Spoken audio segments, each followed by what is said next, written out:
Biographie complète de l'imam Hassan Cissé. L'imam Hassan Cissé, 1945-2008, fut l'une des grandes figures religieuses et spirituelles du Sénégal, mais aussi du monde musulman contemporain.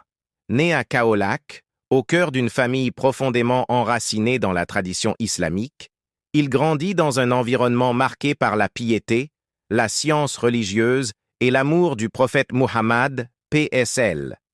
Il est le petit-fils de Cheikh al-Islam el-Hajj Ibrahima Niass, plus connu sous le nom de Baye Niass, fondateur de la Faïda Tijaniya, un courant soufi de la Tijaniya qui a marqué l'Afrique de l'Ouest et bien au-delà.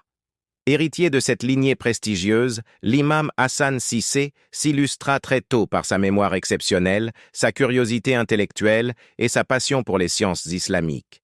Dès son jeune âge, il mémorisa le Saint-Coran et reçut une solide formation religieuse. Il se plongea dans l'étude des grandes disciplines de l'islam, le fiqh, jurisprudence, le tafsir, exégèse du Coran, le tawhid, théologie, et le soufisme.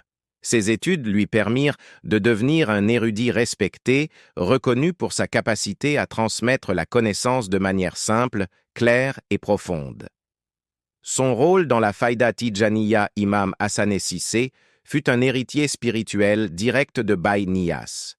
Il joua un rôle majeur dans la consolidation et l'expansion de la Faïda Tijaniya, non seulement au Sénégal, mais aussi dans plusieurs pays du monde. Ses prêches attiraient des milliers de disciples et ses écrits continuent d'inspirer des générations. Il défendait un islam basé sur la tolérance, la paix, la solidarité et l'amour du prophète Muhammad, PSL. Par sa parole, il apaisait les cœurs et rappelait constamment l'importance de la fraternité et du respect mutuel. Son influence internationale, l'imam Hassan Cissé voyagea dans de nombreux pays d'Afrique, d'Europe, du Moyen-Orient et des États-Unis.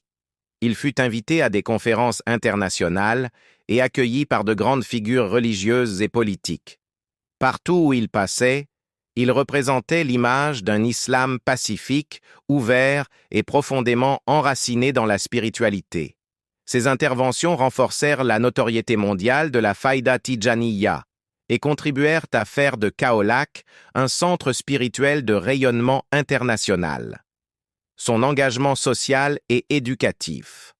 Au-delà de son rôle religieux, il fut un pédagogue et un bâtisseur. À Kaolack, il fonda et renforça des institutions éducatives, où il forma des générations d'étudiants et d'érudits. Il soutenait fortement l'éducation des jeunes, l'accompagnement des plus démunis et le dialogue interreligieux. Il considérait que la science et la foi sont les deux piliers indispensables au développement de la communauté musulmane. Ainsi, il encourageait ses disciples à conjuguer savoir religieux et savoir moderne pour mieux servir l'humanité. Ses qualités personnelles. L'imam Hassan Cissé était reconnu pour son humilité, sa sagesse et son ouverture d'esprit. Il était généreux envers les pauvres, attentif aux préoccupations des fidèles et accessible à tous, quelles que soient leurs conditions sociales. Ses qualités humaines ont fait de lui un guide aimé et respecté, au Sénégal comme à l'étranger. Son décès et son héritage. En 2008, l'imam Hassan Cissé fut rappelé à Dieu. Sa disparition fut une immense perte pour la communauté musulmane et pour le Sénégal.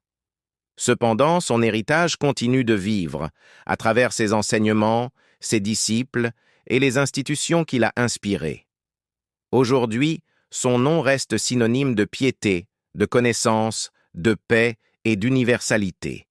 Son message continue de guider des millions de croyants et d'inspirer de nouvelles générations.